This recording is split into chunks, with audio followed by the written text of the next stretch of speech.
Hey guys, what's up? Welcome back to a series I've got called Cards Forgotten in Yu-Gi-Oh! This is a series that I'm looking at some of the various cards within the game. Of course, we have now over 10,000 cards, so it's very easy to forget some of the older ones, especially considering you have some newer players that enter the game.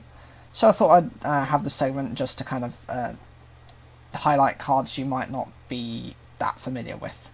This card is Raging Flame Sprite. Why have I chosen this? Because actually I think it's quite an underrated card.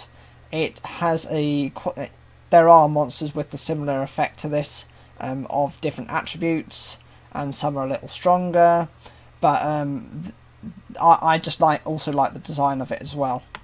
This is Raging Flame Sprite. It is a Fire Pyro effect, level 3, with 100 attack and 200 defense. This card can attack your opponent directly.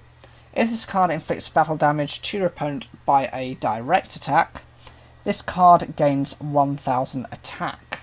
Now, what's so great about this card is this just goes straight after your opponent. It misses your opponent's monsters. The benefit of that is you can just instantly do damage, and this just piles on the longer you actually run with this card. So every time it attacks, that's 1,000 more attack points to it. So if you can equip something to it, such as Power of the Guardian, it will receive the 500 attack bonus from that, as well as the 1,000 attack points, so you can actually stack this effect up quite nicely. This also works with the Solar Flare Dragon, because if you have 2 of those on the field, it makes it so there's no attack loop. Your opponent has to kind of either do something like to negate their effects in order to start attacking this card, or alternatively use some sort of destruction effect on them. The benefit of those cards were that each of them did 500 points of burn damage. I think it was during the end phase of a turn. I can't remember if it was the standby or end phase, it was one of those. So if you could actually do that, so you could do 1,000 points of burn damage, plus the constant direct attacks, that's where this card kind of came into its own. I understand it's not the only card. You've got a newer one, which was sometime in Yu-Gi-Oh! Seal. It was called Drill Barnacle. I think it was used by Reginald Castle, or Shark, as he's more known as. From the design point of view, it looks like a bit of a pixie fairy type creature that's obviously trying to cause havoc.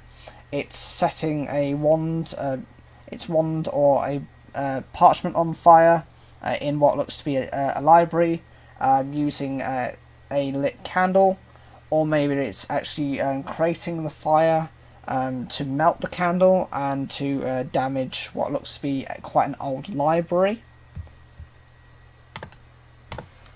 So I had a quick look at the Yu-Gi-Oh! Cards tip page. It doesn't really have that much information on it, other than it can be searched by Dogu, Single Purchase, Temple of the Kings, Transmodify, Broken Blocker, Serpentine Princess, Vampire Dragon, Spear of Chaos, Dragunity Corsica, Sangan, Rescue Ferret, Flamvel Poen, Flamvel Fire Dog, UFO Turtle, and Brotherhood of the Fire Fist Horse Prince. Now, obviously, from UFO Turtle, that's the specific attribute summoner for that, for the fire attribute, and so it's actually quite easy to get it out from that. And it does say it has some interactions with some cards. You can equip this card with the Union monster Lengling, allowing it to attack directly twice per turn, and raise its attack by 2,000 per turn. It also raises the original attack of this card to 1,000 while equipped to it, so you're actually doing significant amounts of damage. You're doing every turn. You can also use the second effect of Tyrant Burst Dragon to equip itself to this card, giving that card Raging Flame Sprite, 400 attack and defense, and the ability to attack 3 times, which in turn raises this card's attack by 3,000 by its own effect each turn. As a card, it's just easily forgotten about. It's such a shame because I think it's something that could be used if people would put a little bit of an effort into it. We'll have a quick look at what set it has been released in.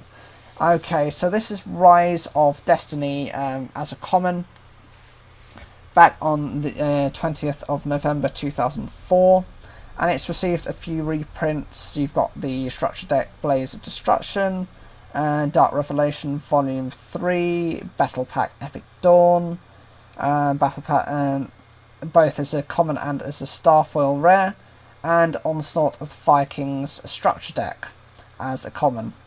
It's not seen any other rarities other than the Starfoiling and the common, which means most duelists tend to have a few of these cards kind of scattered around, especially someone like myself who's been collecting since the beginning.